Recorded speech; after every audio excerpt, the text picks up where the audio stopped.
Yeah, Good Kevin. morning, Tucson. Welcome to Mineral City TV. I'm your host, Raymond Hall.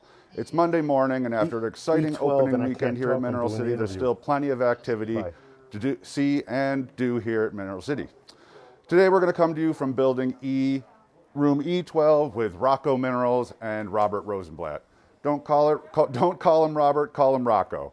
He's a good friend of mine back from New York, specializing in Herkimer diamonds and beautiful minerals from the worldwide collections. So let's go on and have a talk with Rocko. Morning, Rocko. Good morning, Ray. Good to see you again since, just a few hours ago. Can you tell us a little bit about your business? Well, my business is Rocko Minerals. I started as a Herkimer miner. I had a claim in Fonda, New York, and now I've expanded into worldwide minerals, and I still mine Herkimers and other crystals when I can get out in the field. So today I thought we would just show some of my specialties. Right now I've always specialized in Herkimer diamonds, and I've been recently sourcing a lot of minerals from the Congo, and I have a specialty in dioptase. So we're going to feature Herkimer diamonds and dioptase today. Awesome. Let's take a look at some of the stuff you have in the case here. Okay. We can talk about some of the different localities and structures. So we have a variety of Herkimer diamonds here, and on the top shelf as well, and bottom shelves. In Herkimer diamonds, we have several localities that are known, and then there are, of course, lots of private properties. Herkimer diamonds are mostly known for the clear crystals. They're so clear when they come out of the ground. They dubbed them diamonds when they were first found. And here we have this shelf that you're looking at now. There's a bunch of skeletal crystals. Like, let's take this skeletalized crystal, which came out of Middleville, New York. And you can see the growth habits are different on the skeletals, but yet there's a great deal of clarity within the crystals. And this came from Middleville, New York, which has two fee digging localities, the Ace of Diamonds mine and the Herkimer Diamond Development, and they're right next to each other. And in that strata, you also find clear crystals. This happens to be an extremely large, clear Herkimer diamond with very good form, where it's undamaged and not cloudy. To find them this large is quite rare. I've been digging Herkimer for 20 years and haven't found one that large and clear yet, so. You can see some of the black inclusions in there, which are hydrocarbons in Middleville, and that would be the black inclusions you see from that locality. Then you get to Little Falls, New York, which also produces Herkimer diamonds, but a rare form. This is known as the black stem Herkimer diamond scepter, coming out of Little Falls, New York. This came out of North Treasure Mountain, which today is known as Diamond Mountain.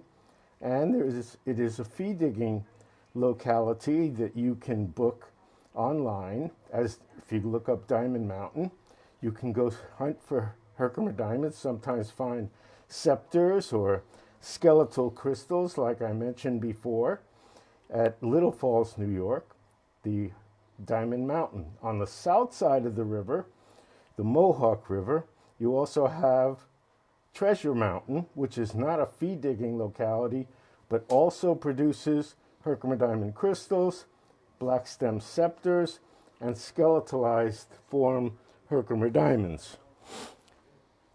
Occasionally, there's a rare form of Herkimer diamond that associates on the black Herkimer druzy. That's this specimen here, which is an exquisite variety of the Herkimer diamond on the black Herkimer druzy. This came out of Middleville, New York, at the Herkimer Diamond Development right around 1981. This is a superb example of the Herkimer diamond secondary growth over the black druzy. If you go to St. Johnsville, you're going to find Herkimer diamonds that are associated with marcasite. Now, normally, they don't produce as gemmy crystals.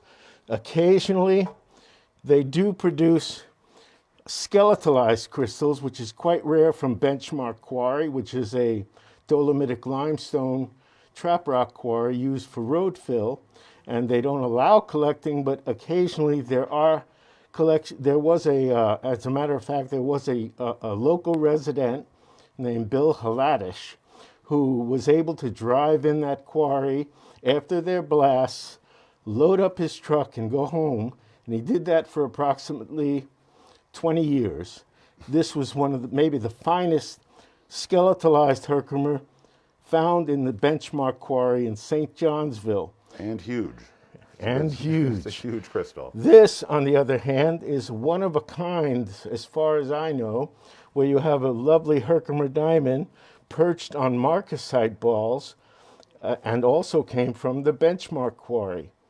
It is another unusual manifestation of marcasite found as needle rods. This came out of Middleville, and was probably collected right around 1980, I believe by either Glenn Petrie or Ken Silvey. And you have these marcasite rods included in the Herkimer diamond. Let's show one more crazy one. Here in the back. In the back there. From Treasure Mountain on the south side of the Mohawk River in Little Falls, you have an association of Herkimer diamonds with calcite on dolomite. So here you see typical Herkimer diamond crystals that are found in Little Falls, generally not quite as gemmy as the ones in Middleville, but the calcites are very typical, but getting a large matrix piece like this with the combination is exceedingly rare. In fact, I've never seen another one quite that dynamic. And that's the other thing I would mention is often the Herkimer diamonds, when forming in pockets, they form in groups in the pocket, laying down. And when the pocket is open up and you need to extract the crystals, they come out loosely. They're not firmly attached. So many of the groups, in fact, 90%, I would say at least, come out individually, and you have to reconnect them at their joining points. So most groups like this are reconnected by gluing them back together, and it's accepted as being a way to show how they formed in the pocket. Great information. That was a lot for everyone to take in. I hope you guys really appreciated all that wonderful information. Let's show one more crazy Herkimer cluster that we brought out. I'm not going to pick this one up. We're going to leave this one right on the stand, but it is astonishing. That is a huge cluster, reconnected, and it's probably got about 100 crystals, because there's lots of little crystals all over the back as well.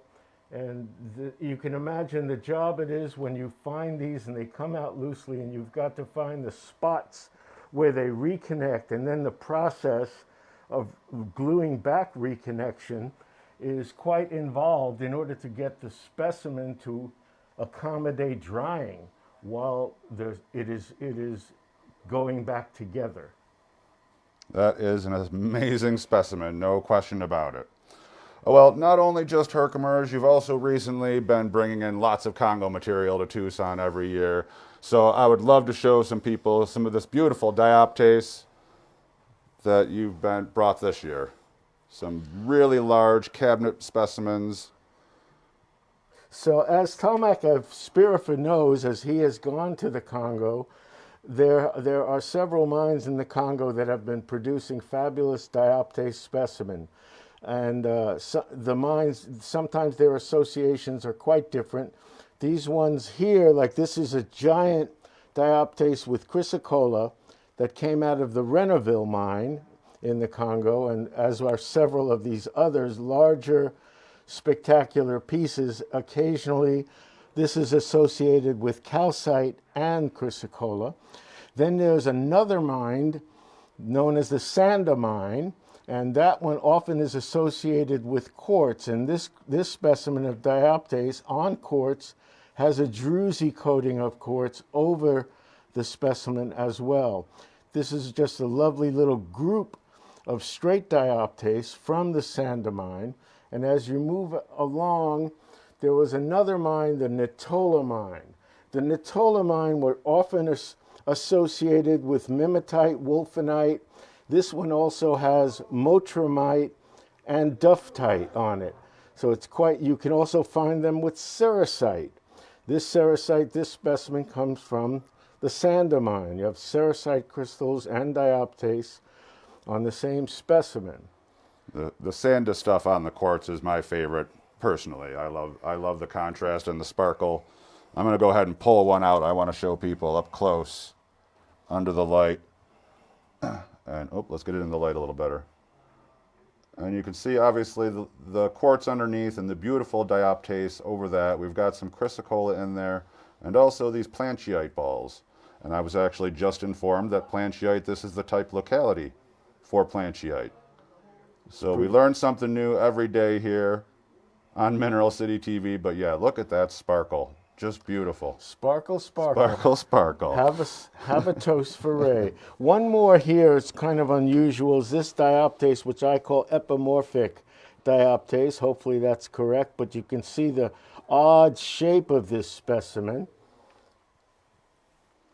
And if you turn it around, you see the back of it where it formed after, in a cavity after other minerals dissolved away and left the shape of the cavity.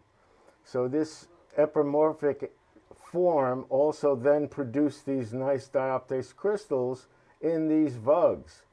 Quite an unusual habit, and I believe out of the Renaville mine in the Congo. Beautiful collection.